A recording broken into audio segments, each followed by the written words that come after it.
Matahom nga kabuntagon mga kapaglaom, atong hisgotan nining adlaw mao ang atong morning devotional nga naguluhan ug unsa man ang mahitungod sa kamatayon 4. Ug ang atong teksto makita sa Buhat kapitulo 17 bersikulo 19 to 20 nga nag-ingon: Makahimo ba kami pagpakisayod unsa kining bag-ong tuluohan nga imong gipanudlo?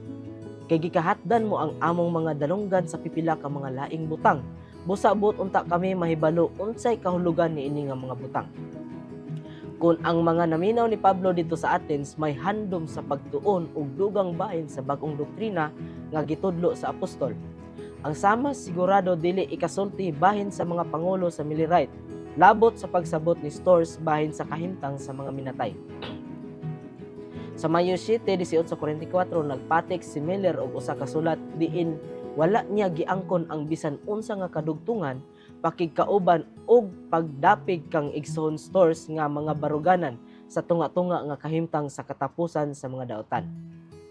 Sa Abril si Josiah Litch miabot sa pagpatik sa basahon nga giuluhan The Anti-Annihilationist. Ang kinatibuk-an nga paagi sa Millerite mao ang pagpatinaw sa topiko. Moabot si Jesus sa pila na lang ka mga semana ug dayon mahibalo kitang tanan sa kamatuoran niini nga butang. Natural kana nga mga pahayag. Walay dakong nahimo pagpahilom kang Stores ug sa iyang nga kauban. Ug ang ilang nga paghat namunga sa nagsunod nga mga tuig, ang duha ka kinadak-ang mga denominasyon nga mogula sa Millerismo, ang Advent Christian ug ang Seventh-day Adventist nga misagop sa kondisyonalismo ug sa annihilationismo. Kung ang pagtulun-an ni Stores mao usa ka agianan nga pinaagi niini, ang kondisyonalismo misulod sa Adventismo, lahi ang Christian connection. Si Elias Smith usa ka magtutukod sa connectionist. Midawat sa pagtulun-an sayo sa mao nga siglo. Ug daghang mga connectionist uban sa ilang nga handom sa pagpahiuli sa tanang pagtulun-an sa Biblia. Nagpasanto sa kondisyonalismo ang annihilationism, nag-impluwensya kadto kang James White ug ni Joseph Bates sa mga sakop sa koneksyon. Ang baruganan sa koneksyon bahin sa topiko naka-impluwensya usab ngadto sa batan-ong Ellen Harmon. Human iya nga inahan midawat niini didto sa Casco Street Christian nga iglesia dito sa Portland, Maine. Human makadungog sa pakigsulti sa iya nga inahan ngadto sa usa ka higala, iyang gisuta kini diha sa Biblia ug midawat niini. Kadto nga mga pagpasabot nakahatag kaniya og dagkong kagaan sa iyang una-una og kasing-kasing. Wala lang kadto makawala sa iyang mga pagduha-duha bahin sa gugma o hustisya sa Dios.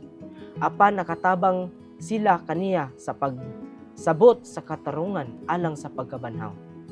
Ngani sumala siyang giingon, kung sa kamatayon ang kalag mosulod walay katapusang kalipay o kasakit nganong gikinahanglan ang pagkabanhaw sa kabus nga nagkadunot nga lawas.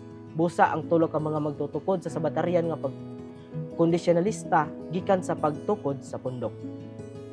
Salamat kanimo Ginoo alang sa imong dagkong mga saad ug sa mga pagtulunan nga naghimo sa makanunayon ug mahinungdanon nga mga kahulugan.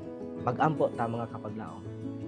Amahan namong abalaan anaa sa kalangitan, Lord. Salamat sa mao nga imong gipasantop kanamo, imong gipaila kanamo ang imuha nga ikaduhang pagbalik, Lord. Salamat nga imong gipasabot kini kanamo sa detalye nga kami magapaabot, Amahan, nga dili makawang among pagserbisyo sa imong balangalan, Amahan. Amahan, wala kami alang handom kun dili among pagpaabot nga kanimo. Busa, Amahan, tabangi kami tanan, hilabi na karon ang amo nga mga kapaglaom. Amahan, salamat sa tanan-tanan kining tanan nga ginasalig kanimo sa pangalan ni Jesus, among bugtong personal nga manuluwas. Amen.